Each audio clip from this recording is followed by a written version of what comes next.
It's funny how life works. You go to CEX Roulette for the first time in 8 months, and then you go back there 2 weeks later because new games are dropped. Let's see what I got this time. I got a PS2 mini games. PS2 mini games.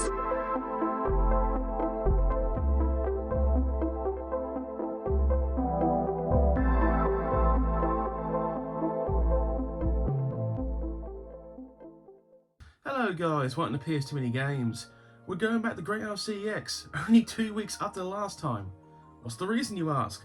Long story short, someone's clearly dropped some PS2 games at Great Yarmouth because out of nowhere they've got a few more CEX rarities, which we own all of them sadly. But there are 3 games that I do need, one of them being a CEX Roulette from the past year, which I returned because there was no manual. Since then it's increased in price of about 20 quid, so that kind of sucks. But we need to go in and see if it's got a manual this time. So, yeah. It's a bold strategy, Cotton. Let's see if it pays off for him. On a side note, it was just announced in the last 2 or 3 days, I believe, Nottingham Game Market is coming back in April. That was my favourite game market last year, and we will be going to it this year. But obviously, Leeds Game Market is in 2 weeks, so we've got some, we've got things happening now. We have plans. Leeds Game Market, I've decided a budget finally. We're going to be going for higher end games and PS2 controllers. But obviously if I find some stuff I need, more shovelware titles for a decent price, we will snap that up. Obviously hoping to meet other people there. Well, not hoping to meet. It'd be nice to meet other YouTubers there because it's probably the only time I get to meet other YouTubers. And what I found with all YouTubers, they're all, most of them are super friendly and they'll have chats about their collections, about why they do this kind of thing. I enjoy that aspect. A lot of gaming YouTubers just do this for fun.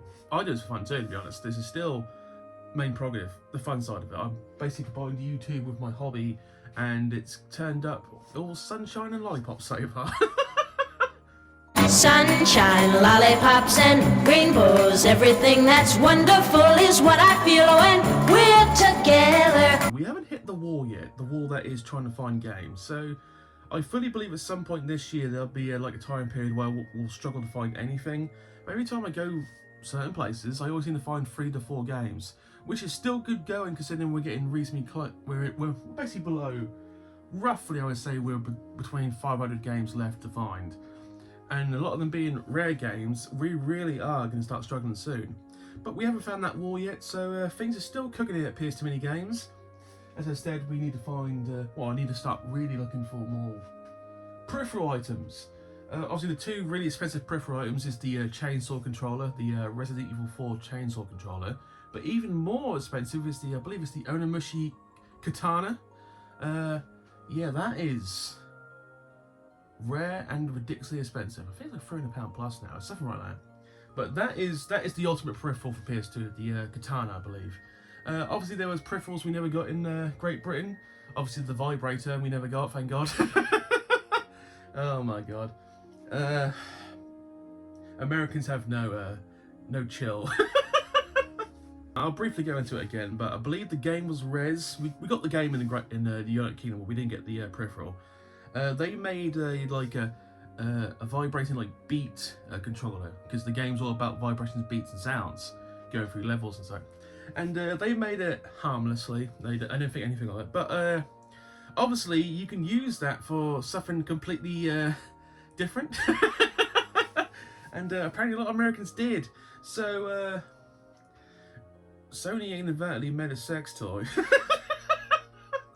And we didn't get that in Britain, thank God. So, but Americans, they very much got it. Could you list the items just so we know what we're dealing with here? Vibrators, dildos, strap-ons, gag balls, whips, nipple clamps, sex dolls, sex swings, artificial vaginas, bondage kits, flavored lubes, etc., etc. And before anyone asks, no, I will not be searching for that, and that will never be part of my collection. Sorry. As stated in the past, and I actually mean it this time, after this episode, apart from the bundle I've got and the Leeds Game Market, we're now actually going to be looking at, like, I'm actually going to start building now, rebuilding, because I keep putting it off because once I start, you got to finish it. It's gonna take me ages. I keep putting it off. It's time to actually do it. Building's the easy part. It's aligning and building it correctly. That sounds so wrong and yet so correct. I usually just get some wood from B&Q. Pretty much some what do you call it? Not AMD. Not the white stuff. That white stuff was a cheap option. I get stuff like this. I get it reasonably thick. But this time I know what I'm doing. This time I've been advised, and hopefully, this will come up with this will come off with no major issues. Watch me fail spectacularly. Anyway, enough of the riff-raff or the randomness. Let's actually go to the Yarmouth CEX and let's see if I can actually get these 3 games. Last time we had no issues. Let's see if we got issues this time. Also, I don't know if I'm going to record a lot at CEX this time because we only saw it 2 weeks ago. So if nothing's changed in certain points, I'm not going to record it. But if certain things have changed, I will record that. So probably not as much footage as last time. Anyway, over to you, future me.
Right, so we have actually gone and we're back.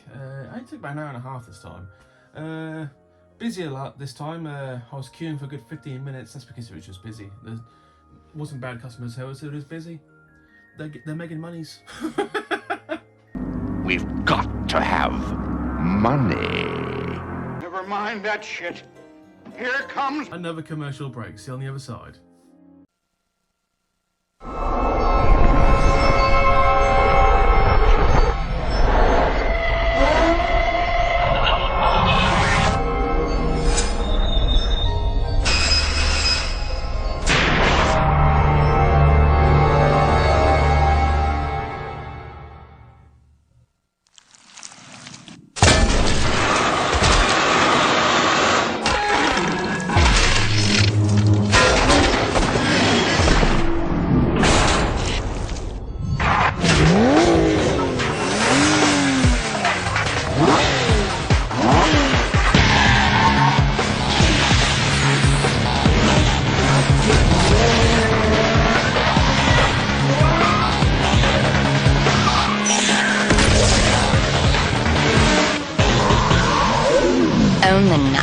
Need for Speed Underground. Rated E for everyone. Challenge everything. Right, so I did bring 3 games back. One of them I do own now. Allow me to explain. So, on the CEX website, the game is listed as something different to what I have on my list. Right? It wasn't on my list because apparently I already bought it, but it didn't sound like the original game. Anyway, I bought it and I realised I own it, so this is a complete mistake and I've just wasted 10 quid of my life, but allow me to explain. So, I'll just go straight into it because mistakes happen. So, I bought this, right? Now, on the label and on the CEX website, it states as Fast and Furious Tokyo Drift, right? And there it says Fast and Furious. But obviously it's in Japanese, right? So anyway, and on my list it probably would state Fast and Furious Tokyo Drift before I deleted it. But on the spine, because I didn't check the spine very well, it says Fast and Furious, which is the original name of the original film, not the third film. When I saw that on the way home, I realised I've made a horrific mistake, because I'm just going to look at my racket now. There it is. Haha. So that's £10 I can just wasted. But we shall see which one's the better disc. I'll keep that one. So it's not a horrific mistake, but it's quite a big one. I haven't done this before. It's been a while since I've bought a game from CEX that I actually thought I didn't own, but I owned. Okay, that's the original one. That's not brilliant, that disc. What's the one I just bought? What's the one I just bought? Worse. It's worse. Okay, so we're going to keep the original, throw that back in at some point. I've got the receipts. Always keep your receipts, ladies and gentlemen. Mistakes happen, like my mistake. But the other 2 games I don't actually own. No, that was me questioning my own list, questioning if I made a mistake. And yet I actually did everything correctly, and I had no confidence in my ability to keep a complete list. And I deserve this. But once again, kept the receipts, so I can just return that. Things happen. Anyway, the other 2 games I actually do generally need, and we'll get into them shortly. One of them obviously is the CEX Roulette from the past. One of them's a game I need for the collection, but I would never buy in a million years if you understand what I mean. Yeah, I mentioned this a couple of times, but keeping track of, as I mentioned, listed games always really different to spinal games, and I used to use the spines over the list in the past because it's easier to remember spines rather than lists. That might sound stupid, but it really is for my mental. And I started using the list more and more, and ever since I started using my list more and more, I'm buying more duplicates. So from now on, I'm probably going to go back to my original thing. I'll keep the list, but I will take a photo of the whole collection before I go somewhere, and then I will see if I got it in the actual racking. That's the best way to find out. So that's how I've basically found things out, and it's probably the best and the easiest formula to go with photos. Anyway, let's just get back into the 2 games. And so the first of the 2 games is Cabela's Big Game Hunter 2008. Now, once again, it's just a Big Game Hunter, but I'm reliably informed this is the 08 version. It's the one I needed because I've got the other 4, so I think there's only 5 or 6 games made. I mentioned in the past every time I have massive opposition to hunting.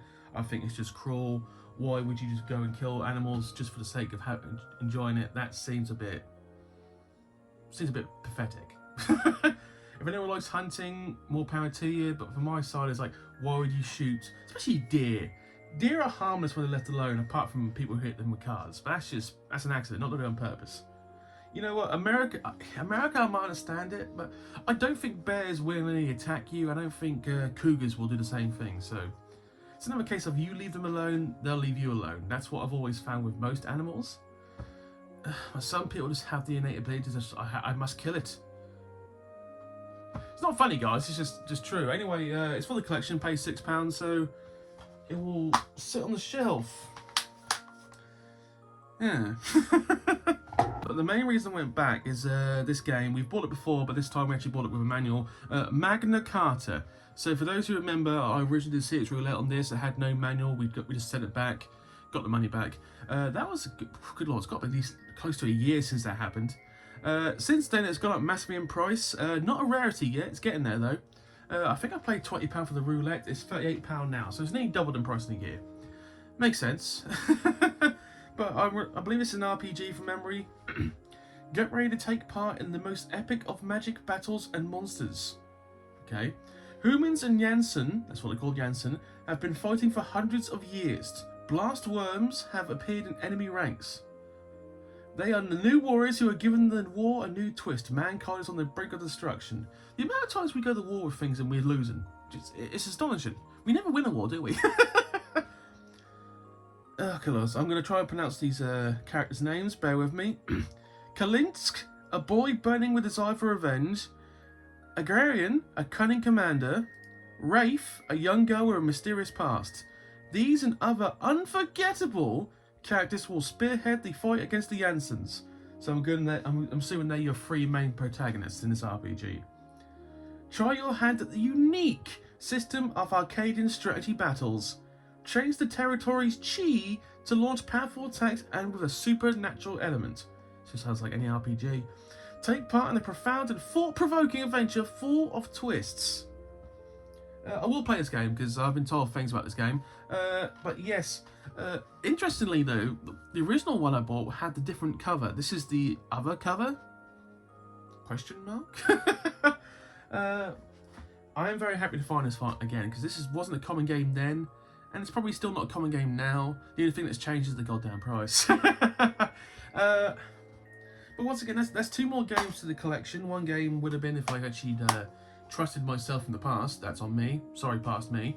But yes, it's amazing. As I said, we didn't touch Great House CEX for 8 months, and that was purely because they had no games we needed. And we now have gone there twice inside 2 weeks because people just drop stuff in there. We haven't been the lowest stuff in over a year because they have nothing I wanted. I mean, they had Tiger Woods 2010, but I wasn't going to travel 15 miles to buy a golf game. Hell no!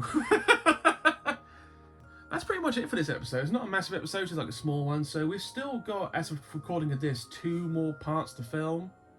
I filmed the next parts of, well, actually next couple parts. I don't know where we are in this, but basically I've got 2 more parts to film of the Man of Steel collection. We're getting near the end of it, thank God. The S part's going to be interesting. I'm looking at a pile of S games, and it's like, as it stands right now, 18 S games. The